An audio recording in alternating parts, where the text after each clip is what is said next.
जय हिंद दोस्तों पिछले वीडियो में हम लोगों ने सिंधु घाटी की लेफ्ट ट्रिब्यूटरी के बारे में सीखा था, यानी दाईं ओर की सिंधु नदी की दाईं ओर की सहायक नदियाँ। आज हम लोग इस वीडियो में सिंधु नदी की बाईं ओर की सहायक नदियों के बारे में सीखने वाले हैं। चलिए आ जाइए देखते हैं। सिंधु नदी हमारी चेमायुंगडुंग ग्लेशियर से निकलने के बाद यहाँ से इस प्रकार गई और जाने के बाद दमचौक नामक स्थान पर भारत ने प्रवेश किया। ये बात हमने पिछले वीडियो में आपको बता दिया था। और यहाँ से ऐसी गई और यू टर्न लिया, यू टर्न लेने के बाद फिर ये इस प्रकार बहने लगी, ठीक है। और ये फिर क्या हुआ, पीओके में प्रवेश किया। पीओके में प्रवेश करने के बाद ये इस प्रकार सीधी इधर आ जाती है और आ जाने के बाद ये कहाँ चली जाती है, अरब सागर में चली जाती थी, ठीक है। और ये किस पॉइंट से एग्जिट करती थी, इसका नाम था चिल्लास। क्या नाम था? चिल्लास से ये एग्जिट करती थी। और साथ ही साथ आपको बताया था ये दो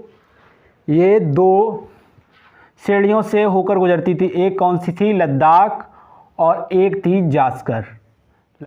लद्दाख और जास्कर दो श्रेणियों से होकर गुजरती थी और ये मैंने आपको बताया था, ये पीओके का क्षेत्र था, ठीक है। तो इतना सब कुछ हमने आपको पिछले वीडियो में सब कुछ समझाया था। उसके साथ साथ आपको बताया था जो लेफ्ट ट्रिब्यूटरी हैं उनके बारे में, यानी कि बाईं ओर से सिंधु की सहायक नदियों के बारे में हम लोगों ने पिछले वीडियो में चर्चा कर ली थी। और इसके साथ साथ सिंधु नदी के जो भी फैक्ट थे उन पे हमने चर्चा की थी, ठीक है दोस्तों। अब ये हमारा सेकंड पार्ट है। सेकंड पार्ट में हम लोग राइट ट्रिब्यूटरी के बारे में जानने वाले हैं। अगर आप लोगों ने फर्स्ट पार्ट नहीं देखा तो उसका डिस्क्रिप्शन बॉक्स में लिंक है, जाकर उसको भी देखिए। उसके बाद इसको देखेंगे तो ज़्यादा बेस्ट समझ में आएगा, ठीक है। तो हम शुरुआत करते हैं सेकेंड पार्ट की। तो आपको जैसा कि यहाँ पे पता है, यहाँ पे एक ग्लेशियर है जिसका नाम है सियाचिन ग्लेशियर। सियाचिन ग्लेशियर, ठीक है, इसका नाम है सियाचिन ग्लेशियर। और उसके ही जस्ट बगल में यहाँ पर एक दूसरा ग्लेशियर है जिसका नाम है रीमो ग्लेशियर। कौन सा है? रीमो ग्लेशियर है। यहाँ पे दूसरा पॉइंट है जिसका नाम है रीमो ग्लेशियर। और रीमो ग्लेशियर को सियाचिन ग्लेशियर की टंग कहा जाता है, टंग ऑफ सियाचिन ग्लेशियर। तो क्या होगा? रीमो ग्लेशियर। क्या होगा? रीमो ग्लेशियर, ठीक है दोस्तों। अगर आपसे पूछा जाए कि सियाचिन ग्लेशियर की जीव किसे कहा जाता है तो रीमो ग्लेशियर को। रीमो ग्लेशियर से एक नदी निकलती है, जिसका नाम है श्योक नदी। कौन सी है? श्योक नदी, श्योक रिवर। कहाँ से निकलती है? रीमो ग्लेशियर से एक नदी निकलती है जिसका नाम है श्योक नदी, यानी कि श्योक रिवर, ठीक है। तो यहाँ से इस प्रकार ये निकलती है, ठीक है। निकलने के बाद ये इस प्रकार जाती है और पीओके में इसका संगम हो जाता है। किस में मिल जाती है? जाके सिंधु नदी में मिल जाती है। किस में मिलती है? सिंधु में,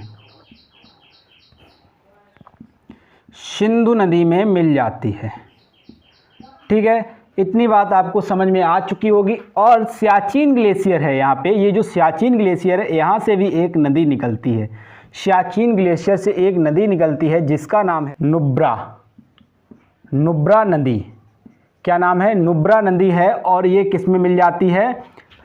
श्योक नदी में मिल जाती है। अगर आपसे पूछा जाए कि श्योक नदी की सहायक नदी कौन सी है तो कौन सी होगी? नुब्रा नदी, नुब्रा रिवर, ठीक है। बात समझ में आ गई होगी। अब हम आगे की तरफ बढ़ते हैं। जस्ट यहाँ पर आने के बाद एक पॉइंट है यहाँ पर, ये आपको नज़र आ रहा होगा। ये क्या? आपका गिलगिट में एक सांदुर लेक है। क्या है? सांदुर लेक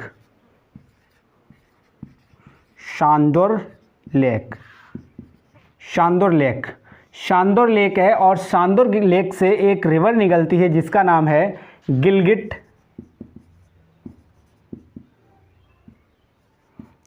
रिवर,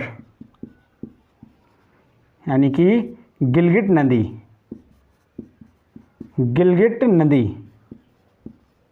और यहाँ पे जो आपकी श्योक नदी जहाँ पे संगम हुआ था उसके जस्ट आगे जा कर के जो आपकी जस्ट आगे जाकर के गिलगित नदी भी सिंधु नदी में मिल जाती है। ठीक है, तो अब हम देखते हैं पाकिस्तान।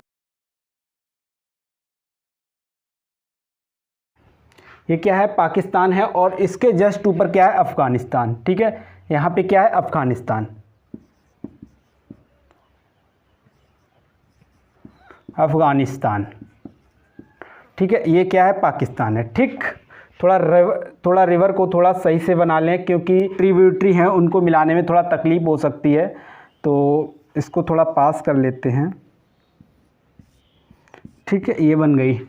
ठीक है, यहाँ पे सबसे पहले कौन सी थी? सबसे पहले श्योक नदी निकली, और किस में मिल गई? जाके सिंधु नदी में मिल गई। और श्योक नदी की जो सहायक नदी थी वो कौन सी थी? नुब्रा नदी थी। उसके बाद दूसरे पॉइंट पे पहुँचते हैं। सांदुर लेक जो है, सांदुर लेक से एक दूसरी नदी निकलती है जिसका नाम है गिलगित रिवर। क्या है? गिलगित रिवर। ठीक है, वो भी किस में मिल जाती है? सिंधु नदी में जाकर मिल जाती है। ठीक है, तो आपको इतना क्लियर हो चुका होगा। अब आगे देखते हैं दूसरा पॉइंट। इस जगह पे आते हैं सबसे पहले, तो इसके बाद यहाँ पे आते हैं Hindu Kush mountain.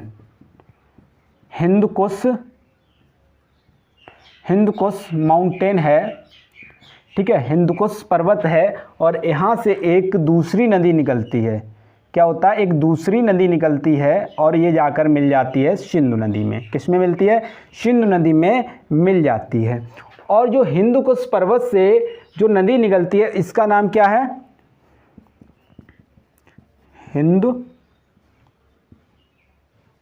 Hindu Kush mountain. Hindu Kush mountain से एक रिवर निकलती है जिसका नाम है काबुल रिवर। काबुल रिवर, काबुल नदी।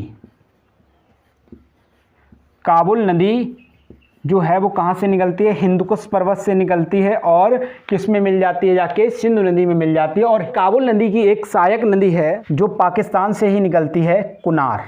कौन सी है?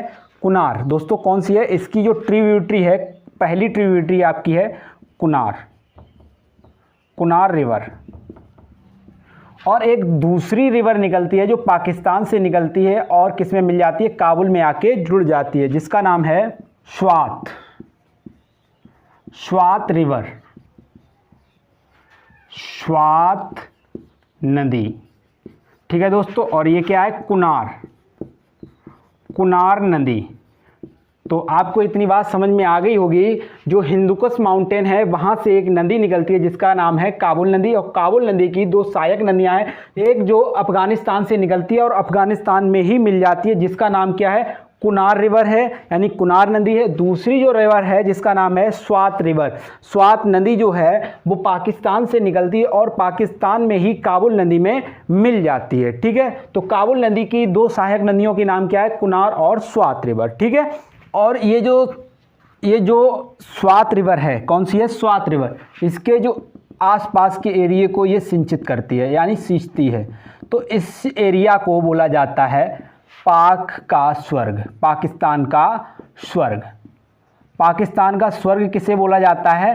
तो उसका नाम है स्वात रिवर, यानी कि स्वात नदी को पाकिस्तान का स्वर्ग कहा जाता है। ठीक है, उसके बाद नेक्स्ट पॉइंट पे आते हैं। किसके बाद? काबुल के बाद दूसरा पॉइंट है आपका, दूसरी रिवर है। यहाँ पे एक पहाड़ी है जिसका नाम है सुलेमान पहाड़ी। सुलेमान पहाड़ी। सुलेमान पहाड़ी से एक रिवर निकलती है और सिंध में मिल जाती है जाके। तो इस रिवर का नाम जो है वो है गोमल रिवर, यानी कि गोमल नदी। गोमल नदी। गोमल नदी का उद्गम स्थल कहाँ है? सुलेमान पहाड़ी से होता है। कहाँ से होता है? सुलेमान पहाड़ी से गोमल नदी का उद्गम स्थल है। यानी जो गोमल नदी है उसका उद्गम कहाँ से होता है? सुलेमान पहाड़ी से होता है। और जो गोमल नदी है इसकी भी दो सहायक नदियाँ हैं। क्या है? दो सहायक नदियाँ हैं। देखिए कौन कौन सी हैं। दोनों ही नदियाँ अफ़गानिस्तान से निकलती हैं और जाके इसमें मिल जाती हैं। एक तो अफ़गानिस्तान में ही मिल जाती है और दूसरी पाकिस्तान में जाकर मिलती है। ठीक है, तो पहली जो पहली नदी है दोस्तों, इसका नाम है कुंडार नदी। क्या नाम है? कुंडार नदी। कुंडार नदी। ये जो है वो है कुंडार और ये है कौन सी? कुनार। ठीक है, याद रखना दोनों में अंतर है, ये कुनार है और ये कौन सी है, कुंडार है। और दूसरी जो रिवर है, दूसरी रिवर जो गोमल में मिलती है उसका नाम दोस्तों है, उसका नाम है झूब रिवर, झूब नदी।